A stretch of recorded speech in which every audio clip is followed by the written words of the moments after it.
Assalamualaikum. How are you all? Fine, feeling well. I hope that you are fine and feeling well. Today I am going to teach you the complete perfect tense, present perfect, past perfect and future perfect. इससे पहले वाली जो मेरी video थी वहां पर मैंने complete continuous tense पढ़ाया था आप सबको। जिस तरह के वहां पर मैंने आपको present continuous, past continuous और future continuous पढ़ाया था। यहाँ पर वही स्टेप्स हम फॉलो करेंगे। आपको पता है वो 3 स्टेप है और बहुत ही ज़्यादा इजी है।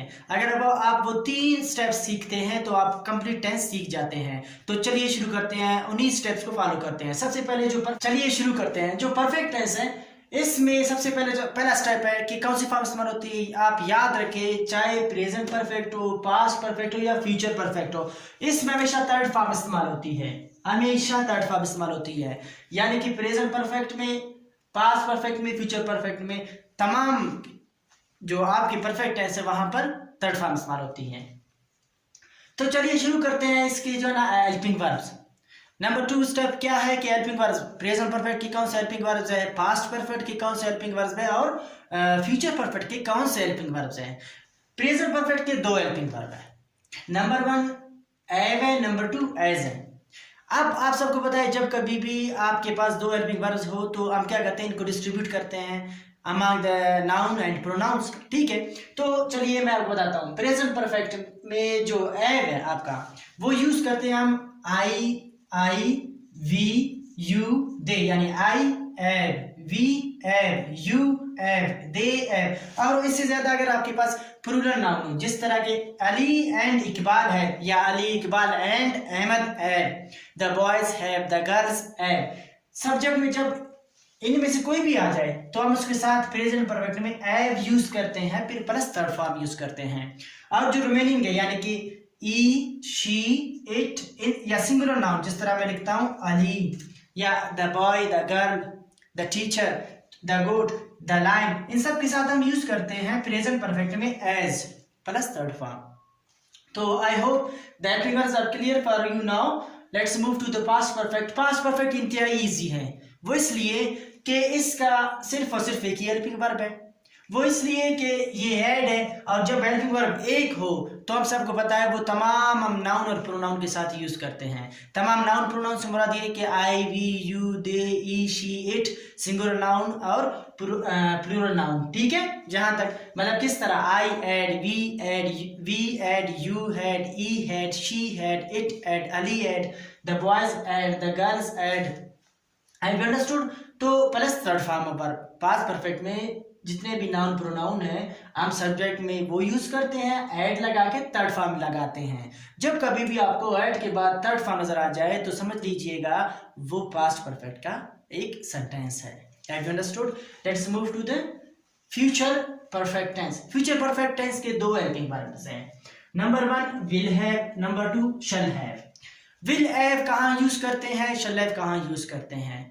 वैसे तो सबके साथ हम विल हैव लगा सकते हैं, लेकिन ब्रिटिश में आई और वी जहां भी नजर आ जाए तो उनके साथ आप यूज करेंगे शैल हैव। बाकी जो रिमेनिंग है you, E, she, it, they, singular noun हो या फिर प्लूरल नाउन हो, सब के साथ हम विल हैव यूज करते हैं फ्यूचर परफेक्ट में। और जब कभी आपको एव या एस के बाद फौरन थर्ड फॉर्म नजर आ जाए तो प्रेजेंट परफेक्ट का टेंस है वो, ये उसकी आइडेंटिफिकेशन है इंग्लिश में। जब आपको नजर आ जाए ऐड के बाद plus third form of verb फौरन, तो समझ लीजिएगा वो पास्ट परफेक्ट का टेंस है। और जब आपको नजर आ जाए विल हैव या फिर शैल हैव के फौरन बाद कोई थर्ड फॉर्म नजर आ जाए तो समझ लीजिएगा वो फ्यूचर परफेक्ट टेंस है। तो हेल्पिंग वर्ब्स आपके लिए क्लियर हो चुके हैं। चलते हैं इनकी उर्दू आइडेंटिफिकेशन की तरफ। सबसे पहले प्रेजेंट परफेक्ट की उर्दू आइडेंटिफिकेशन की तरफ चलते हैं। जिस सेंटेंस या जिस फिक्रे के आखिर में आपको नजर आ जाए चुका हूं, चुकी हूं, चुका है, चुकी है या फिर चुके हैं, चुके हो, या फिर इस तरह भी आ सकता है मैंने अपना काम किया है, वो उसने नमाज पढ़ी है, वो यहां से चले गए हैं, यानी इस तरह भी आ जाए तो समझ लीजिएगा वो प्रेजेंट परफेक्ट टेंस है। कौन सा टेंस है? प्रेजेंट परफेक्ट टेंस है।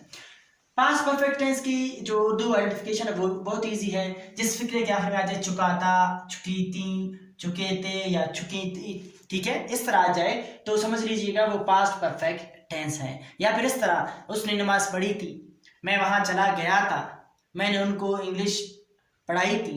Is that clear? और अगर किसी सेंटेंस के आखिर में आपको नजर आ जाए चुका होगा, चुकी होगी, चुके होंगे, चुका हूँगा, या फिर यहाँ पर मैंने दोबारा चुका हूँगा लिखा है, यहाँ पर आ जाए चुकी होंगी या चुके होंगे, इस तरह आ जाए तो समझ लीजिएगा कि वो फ्यूचर परफेक्ट टेंस। देखिए यहाँ तक आप सबके लिए क्लियर है। चलते हैं जनरल फार्मूले की तरफ। ये बहुत इंपॉर्टेंट है, आप इसे याद करें और इसका याद करना इतना मुश्किल नहीं है। देखिए सबसे पहले क्या, subject plus helping verb plus third form of verb, क्योंकि परफेक्ट टेंस पढ़ रहे हैं, प्लस ऑब्जेक्ट। कब ऑब्जेक्ट भी हो सकता है और कंप्लीमेंट भी हो सकती है, ठीक है। तो अभी क्या करते हैं, इस जनरल फार्मूले को यूज करके मैं जो है ना, मैंने यूज करके प्रेजेंट परफेक्ट टेंस का भी फार्मूला बनाया है, पास्ट परफेक्ट का भी फार्मूला बनाया है और फ्यूचर परफेक्ट टेंस का भी फार्मूला बनाया है। ये देखिए सब्जेक्ट, वही यहाँ पर भी सब्जेक्ट है तो मैंने यहाँ पर भी सब्जेक्ट लिखा है, प्लस हेल्पिंग वर्ब। यहाँ पर हमें पता है कि प्रेजेंट परफेक्ट टेंस के दो हेल्पिंग वर्ब्स हैं, number 1 have, number 2 has, plus third form of verb, यहाँ पर भी third form of verb, plus object. ये देखिए ऑब्जेक्ट। फिर अब चलते हैं पास्ट परफेक्ट टेंस का जो फार्मूला है मैंने बनाया है, वो देखिए उसकी तरफ चलते हैं। सब्जेक्ट यहाँ पर भी है, यहाँ पर भी, यहाँ पर हेल्पिंग वर्ब। यहाँ पर मैंने आपको पढ़ाया था कि पास्ट परफेक्ट क्या है, हेल्पिंग वर्ब क्या है, ऐड है, तो मैंने यहाँ पे ऐड लगा लिया है हेल्पिंग वर्ब की जगह पर। फिर plus third form of verb plus object, जैसे कि यहाँ पर है। फिर उसके बाद ये देखें future perfect tense, future perfect subject, ये देखिए सब्जेक्ट, फिर प्लस हेल्पिंग वर्ब है यहाँ पर। यहाँ पर मैंने आपको बताया था कि इसके दो हेल्पिंग वर्ब्स हैं, will have and shall have. ये देखिए will have and shall have. फिर plus third form of verb, यहाँ पर भी है plus third form of verb, plus object plus object. देखें अगर आप ये याद करते हैं और आपको ये हेल्पिंग वर्ब्स याद होते हैं तो आप ये देखिए, आप ये समझे कि प्रेजेंट परफेक्ट का भी फार्मूला आप सीख चुके हैं, पास्ट का भी आप सीख चुके हैं और फ्यूचर का भी आप सीख चुके हैं। चलिए कुछ सेंटेंसेस बनाते हैं। नंबर 1 मैं यहाँ पर सेंटेंसेस बनाऊंगा। नंबर 1 है आई। आप मैंने आपको बताया था कि आई के साथ हैव यूज करते हैं प्रेजेंट परफेक्ट में। I have done my task. Task means काम, ठीक है, प्रेजेंट परफेक्ट। हैव के पास जो है do, did, done, third form आपको नजर आ गया डू का, तो ये देखिए आप समझ चुके हैं ये प्रेजेंट परफेक्ट है। अब इसी को मैं चेंज करता हूँ पास्ट परफेक्ट में। क्या होगा, आई हेल्पिंग वर्ब क्या होगा, पास्ट परफेक्ट का एक ही helping verb had, I had, फिर done, I had done my task. यहां तक क्लियर। अब इसी सेंटेंस को फ्यूचर में चेंज करते हैं। मैंने आपसे कहा था कि फ्यूचर परफेक्ट में आई और वी के साथ शल यूज करते हैं। यहाँ पर मैं करूंगा क्योंकि सब्जेक्ट हमारा आई आ रहा है। ये देखिए मैं लिखता हूं आई शल। मैं क्यों यहाँ पर फॉरन हेल्पिंग वर्ब लगा रहा हूँ, फार्मूले में शुमार है। सब्जेक्ट मैंने लिख लिया है, हेल्पिंग वर्ब की बारी है। हेल्पिंग वर्ब आई के साथ शल यूज करते हैं। I shall have done my task. देखिए कितना इजी है। अब यहां पर एक चीज आप गौर करें कि कौन सी चीज, बाकी सारी चीजें सेम है, एक चीज चेंज हो रही है। वो क्या है, वो डेफिनेटली वो हेल्पिंग वर्ब है। मैंने आपको कहा था यहां पर हैव है, यहां पर देखो ऐड है, यहां पर शल है, बाकी मीनिंग वही सेंटेंस है। तो इसका मतलब ये हुआ कि आप हेल्पिंग वर्ब्स याद करें, जनरल फार्मूला याद करें, फिर उसके बाद आप सेंटेंसेस बनाएं। नंबर 2 सेंटेंस है ई। आप सबको पता है कि ई का जो हेल्पिंग वर्ब प्रेजेंट परफेक्ट क्या है, वो है एज। ई एज कॉल्ड मी, ई एज कॉल्ड मी। यहां पर क्या होगा, पास्ट परफेक्ट में ई का एक ही हेल्पिंग वर्ब आप सबको पता है पास्ट परफेक्ट था, और वो है एड। ई एड कॉल्ड मी। यहां पर क्या होगा, ई के साथ हम सबको पता है कि विल हैव यूज करते हैं। ई विल हैव कॉल्ड मी। अब ये देखो यहां पर अगर से की जो ट्रांसलेशन करते हैं तो क्या होगा, ही हैज कॉल्ड मी, उसने मुझे कॉल की है या वो मुझे कॉल कर चुका है। यहां पर क्या होगा, उसने मुझे कॉल की थी या वो मुझे कॉल कर चुका था, दोनों सही है। यहां पर क्या होगा, वो फ्यूचर में वो मुझे कॉल कर चुका होगा। Is that clear? यहाँ तक क्लियर है। अब मैं कुछ सेंटेंसेस बनाऊंगा, आपने इनको क्या करना है, पास्ट में भी चेंज करना और फ्यूचर में भी। So I have written 4 sentences. Now you have to change them into past perfect and future perfect. Number 1 sentence is they have not won the match. ये एक नेगेटिव सेंटेंस है, वो मैच नहीं जीत चुके हैं। Number 2 you have watched TV. आप TV देख चुके हैं। She has not written a book. वो एक किताब नहीं लिख चुकी है या नहीं लिखी है। एक इंटरोगेटिव सेंटेंस भी मैंने यहाँ पर लिख दिया है, हैव यू इनवाइटेड हिम, क्या आपने उसे दावत दी है या आप उसे दावत दे चुके हैं। दोनों ट्रांसलेशन ठीक है। आप इनको चेंज करें, तो मैंने भी इनको चेंज कर लिया है। आप चेक करें कि आपकी कितनी सेंटेंसेस ठीक है और कितने गलत है। देखिए number 1 they have not won the match, present perfect, past perfect. They had not won the match. आप सबको पता है कि पास्ट परफेक्ट का जो हेल्पिंग वर्ब है वो है had, इसके बाद मैंने not लगा दिया है, ये पास्ट परफेक्ट सेंटेंस बन चुका है। इसके बाद फ्यूचर परफेक्ट की तरफ चलते हैं और ये से नेगेटिव सेंटेंस है, इसे देख लेते हैं। देखिए they will not have won the match।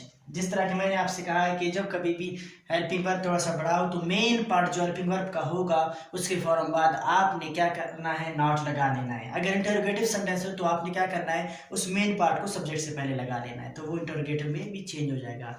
देखिए they will not have won the match, ये फ्यूचर परफेक्ट बन चुका है, एक नेगेटिव सेंटेंस। फिर चलते हैं number 2 you have watched TV, you have watched TV, you had watched TV, you will have watched TV।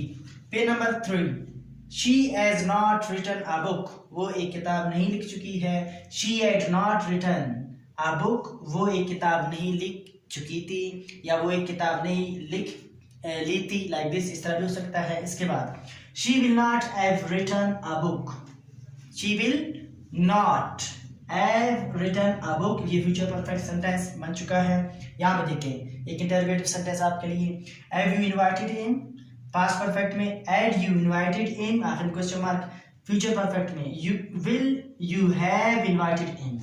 देखिए आप चेक करें आपके कितने सेंटेंस ठीक थे कितने गलत थे। तो I it is enough for today.